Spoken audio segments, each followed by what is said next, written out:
Very well, welcome, students.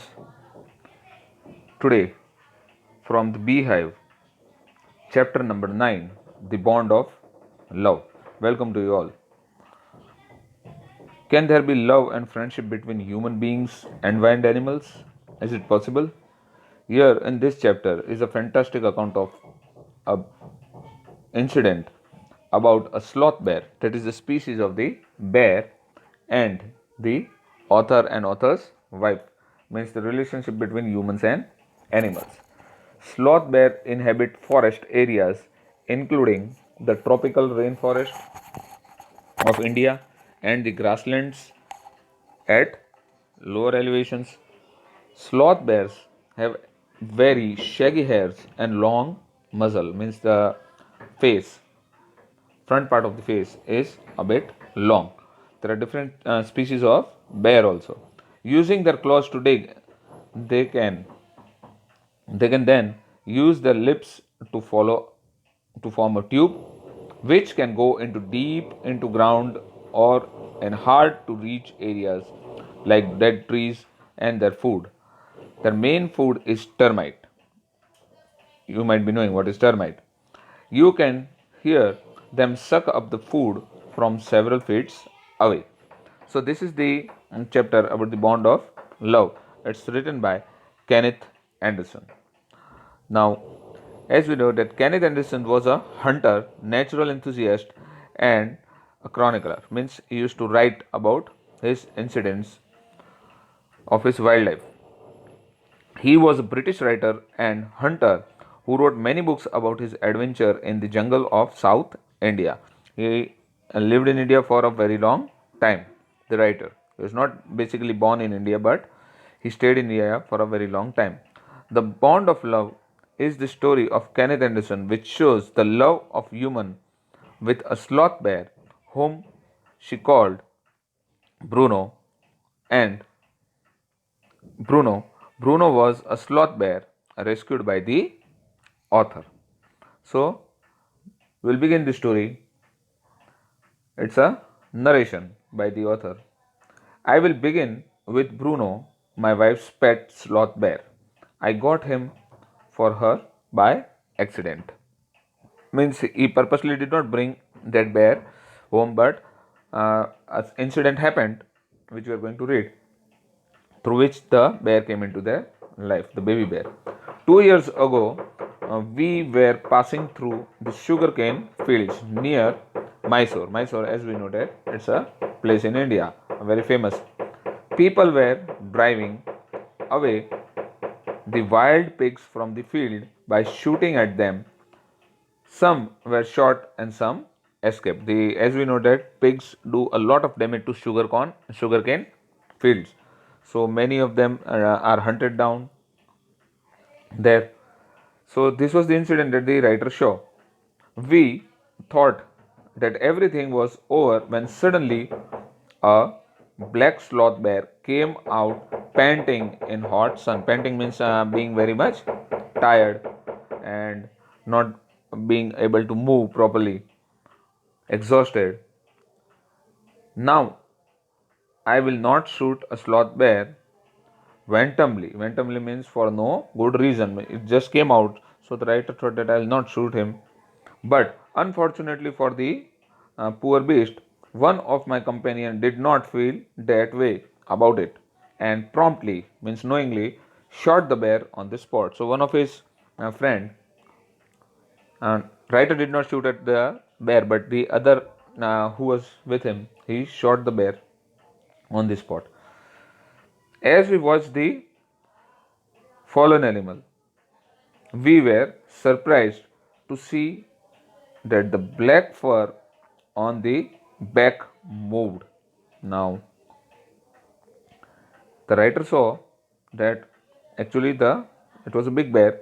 It died, but still there was some movement, and it started moving and left the prostrate baby, means lying on the ground facing downwards. Means the bear was lying with the face downwards on the ground. It was dead now. The mother bear.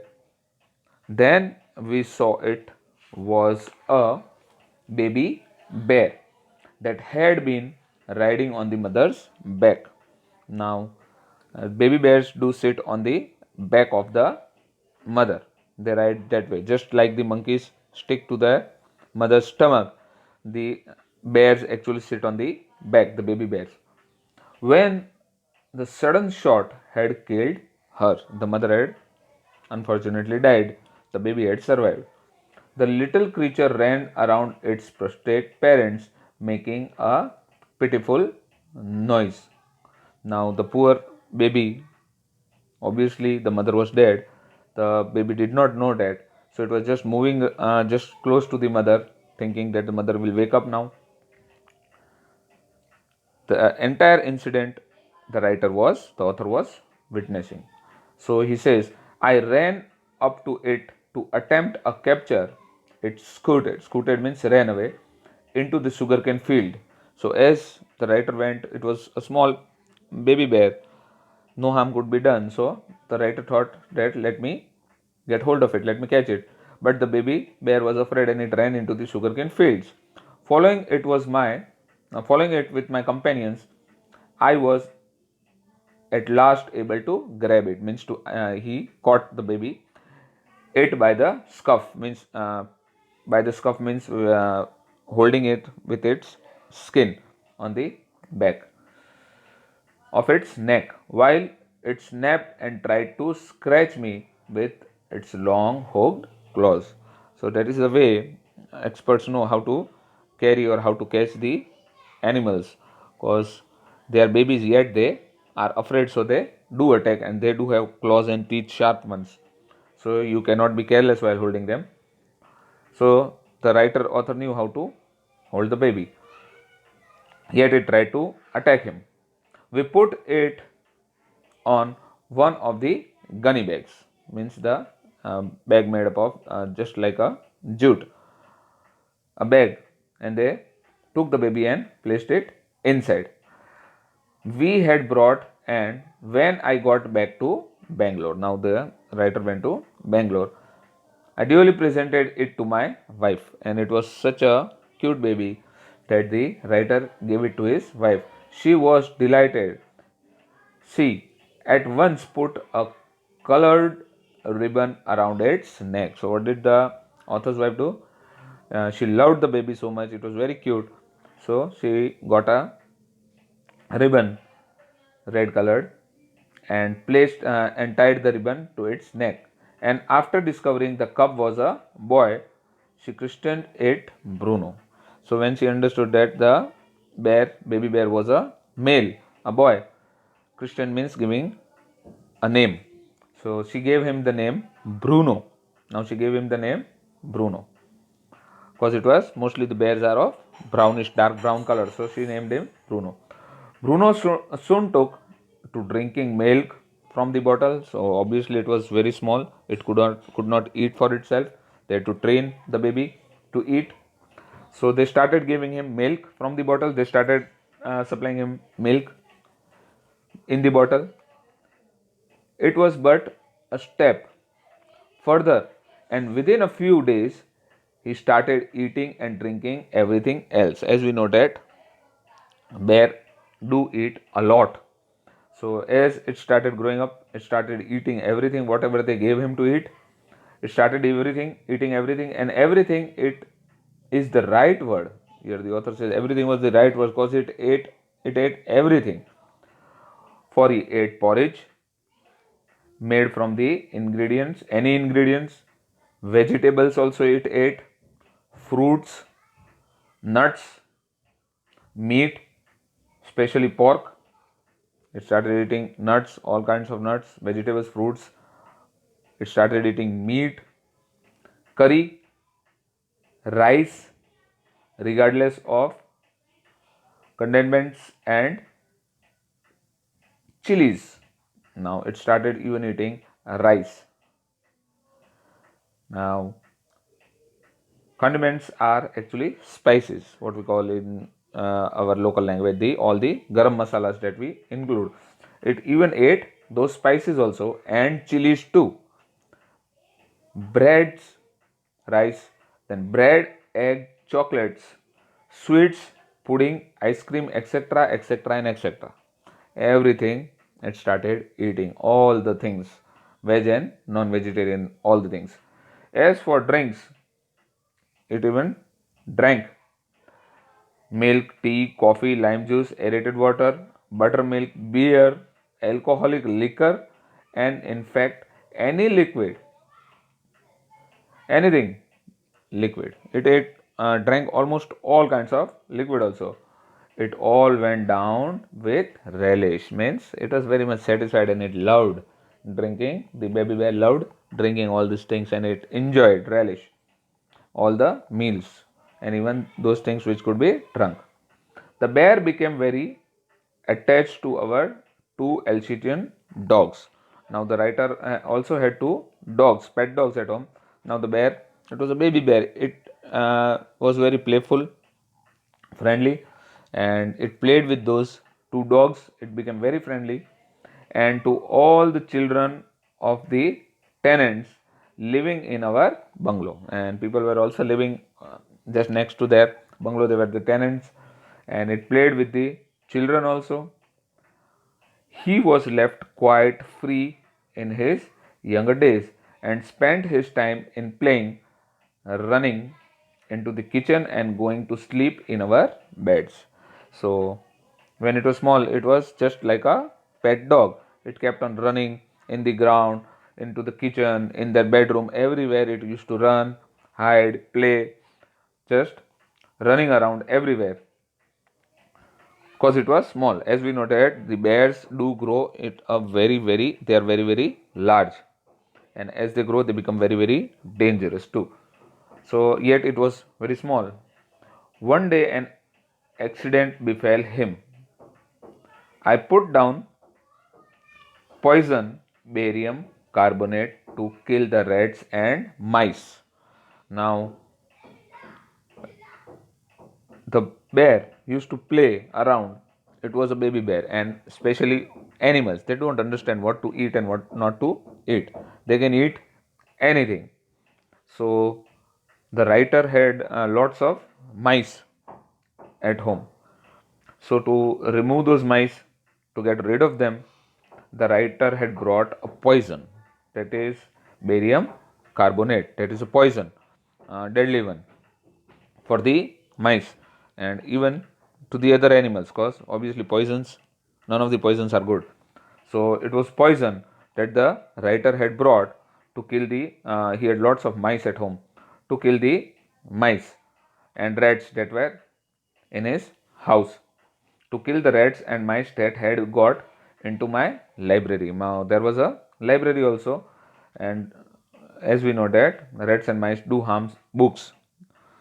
So the writer had brought that poison so that the rice and mice and the rats could be killed. Bruno entered the library as he often did. Now Bruno was now very familiar with the entire place. He used to keep on running, playing everywhere. He used to even go to the library, just roam around, play there, come back. He often went to the library too. Now, as into my library. Bruno entered the library as he often did. Now, many times he used to enter the library, and one day also, in such an incident that he entered the library and he ate some of the poison. Now, that was obviously the poison has to be left down so that the mice could eat. Now, Bruno did not know that actually it was a poison, and just moving around, roaming around, it saw, and as we have done in the lesson, that it used to eat anything whatever was in front of him. So by mistake Bruno ate that poison. Paralysis set in to the extent that he could not stand on his feet. So by mistake he ate that, and the poison started its effect on the entire body. And the first symptom of poison is that your body gets paralyzed. Paralyzed means you cannot move your hands, feet. You are unable to move because the poison affects your veins and your muscles. They stop responding So you cannot just move your hand, you cannot do anything, you will just collapse, you will just fall down. So paralysis set it, and obviously the bear was a baby bear, so that much poison was enough for him, extent that he could not stand on his feet. Now when he ate that poison, he couldn't stand on his feet, he started shaking, but he dragged himself on his stump to my wife. But he could not walk. But what did the bear do? It started pushing itself, just dragging itself on the floor. Couldn't stand on its leg, but he had a bit of strength left, so he was just pushing, crawling. We can understand what does that mean. It crawled slowly to the writer's wife, who called me, and as she saw the condition of the bear, she understood that something was wrong with him, because he was very playful, running, energetic everywhere, but it couldn't walk, and we could understand from the body language that something was wrong with the bear. She also understood. She shouted and called the author. I guess what had happened, and the writer understood that the obviously something was wrong, and maybe he had been poisoned by the uh, barium carbonate, which was given to kill the rats. Off I rushed to the car to the vet's resident. So the writer took the baby, carried it, and he ran very quickly, because in the cases of poison, you have to be very quick to reach to the doctor, because it keeps on spreading in the entire body, and if it is spreads to a large extent, it becomes very easy to save a person or maybe even an animal. So the writer understood the seriousness. He ran to the car, to the vet, means veterinary doctor, veterinary hospital, and he ran there, took the baby bear there. Off I rushed in my car to the vet's resident. A case of poisoning, tame bear, barium carbonate. What to do? This was what the writer said. It's a case of poisoning. Tame bear means it's our bear which is tamed. What we call pet. Barium carbonate, cause the doctor, the veterinary doctor, veterinary doctor is the, as we know, that doctor of animals. So should know what kind of poison he has taken in, because all the poisons have different kinds of medicine also. You cannot give any medicine for any kind of uh, poison. So he gave the name also, barium carbonate, what to do, and he said this was the response that he gave. Out came the medical book. So as he reached there, uh, they just read to the doctor. The doctor took out his book, because even the doctor had to take a quick review that for barium carbonate what kind of treatment had to be given to the bear, and feverishly, means hurriedly, uh, referring to index, began. What poison did you say? The doctor said. Sir, author answered, barium carbonate. Yes, barium salt, barium carbonate symptoms. The doctor was reading in his book. And so he read, yes, I found the barium carbonate. Now, what are the symptoms? Paralysis, treatment, injection of. So there it was written also that the first effect will be paralysis. Then the treatment was written. There was an injection to be given of. That name is not been mentioned here. Just a minute, sir. I will bring my syringe. Syringe means the injection. So he read, he understood which medicine had to be given to him, and he said, just wait, sir, I will bring the syringe, the injection, and the medicine. A dash, a dash back to the car. Bruno still fondling about on his stump. So still the condition of the bear was really critical, serious one. It was very unable to stand. Fondling means struggling to move, and but clearly weakening rapidly, and he was weakening minute by minute, means his condition was getting more weak. He was becoming severe. Some vomiting, heavy breathing, these are the symptoms of the poison. So when the doctor found out what had to be given, obviously, because it goes into the stomach, the first reaction the body gives is you start vomiting. There is your lungs try to collapse, they don't work, they don't function properly, so your breathing becomes very heavy. You have to breathe, you have to take in air very fast. So the same symptoms were shown here. Heavy breathing of the bear was heavy flanks and gasping mouth. So he couldn't take the oxygen, the air through his nose. So he had opened his mouth and was trying to take in as much as oxygen as possible, because it becomes very difficult for you to breathe in such kind of poison cases.